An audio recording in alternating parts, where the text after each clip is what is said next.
13 दिसंबर 2020 की वो तारीख सूरज को अच्छी तरह याद है। दिल्ली के प्रशांत विहार के रहने वाले सूरज को इसी रोज फेसबुक पर एक लड़की ने फ्रेंड रिक्वेस्ट भेजी थी।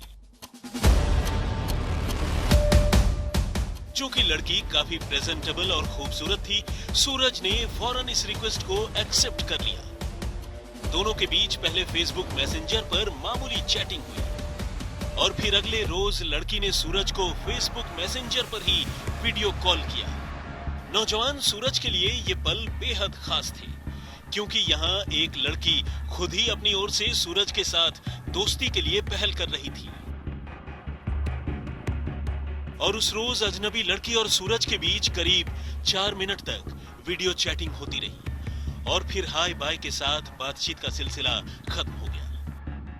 इसके बाद 3 दिन गुजर गए, लेकिन चौथे दिन सूरज के साथ जो कुछ हुआ वो उसने ख्वाबों में भी नहीं सोचा था। सुबह करीब 11 बजे उसे एक अनजान नंबर से फोन आया। सूरज हैरान था कि उसके मोबाइल में इंस्टॉल्ड ट्रू कॉलर इस अनजान नंबर को किसी लॉ ऑफिसर का नंबर बता रहा था।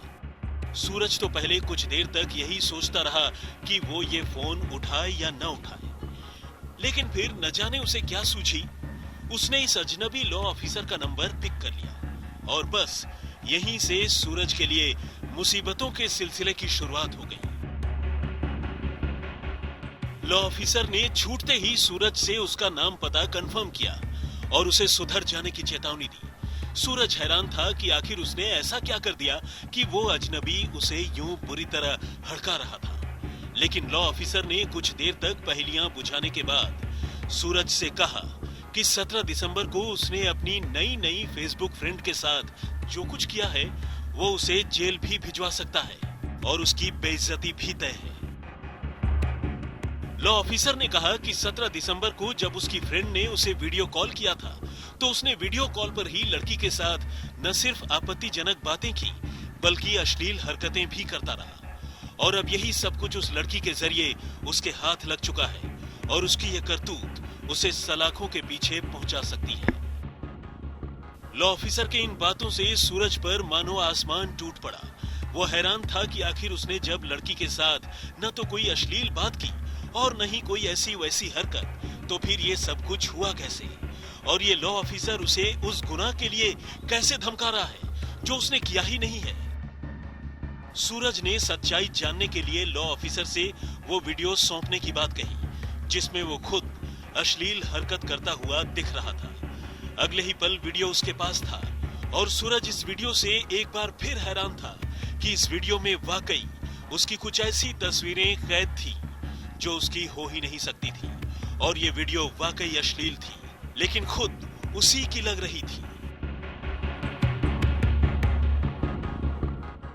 सूरज को अब मामला थोड़ा थोड़ा समझ में आने लगा था कि फेसबुक पर फ्रेंड रिक्वेस्ट भेजने के साथ साथ चैटिंग, वीडियो चैटिंग और अब लॉ ऑफिसर का फोन कराने के पीछे दरअसल वो लड़की ही थी जिसने अब अपने फेसबुक प्रोफाइल से लेकर अपना फोन नंबर तक सब कुछ इनएक्टिव कर लिया था। सूरज अब उस अनजान लड़की की जाल में बुरी तरह फंस चुका था। सूरज को सर्दी में भी पसीने आने लगे। अब वो उसी लॉ ऑफिसर से इस मुसीबत से बाहर निकलने का रास्ता पूछने लगा जो उसे कानूनी कार्रवाई करने की धमकी दे रहा था। और तब फौरन असलियत सामने आ गई।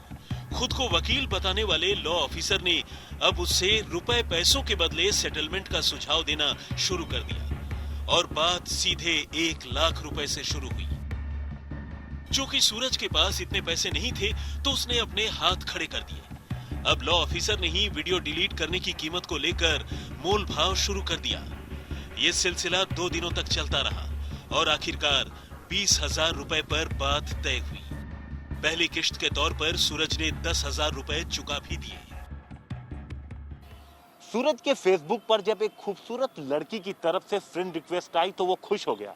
बिना पहचाने, बिना कुछ सोचे उसने उस फ्रेंड रिक्वेस्ट को एक्सेप्ट कर लिया। उसे और खुशी तब हुई जब उसने मैसेज भेजा और उसके बाद दोनों के बीच चैटिंग शुरू हो गई। लेकिन एक दिन तो हद ही हो गई जब वीडियो कॉल आया और सूरज बहुत खुश हो गया। लेकिन तब तक उसे ये नहीं पता था कि वो एक बहुत बड़े गिरोह के जाल में फंसने वाला है। लेकिन इसके बाद जो कुछ हुआ उससे एक हैरान करने वाली कहानी सामने आई।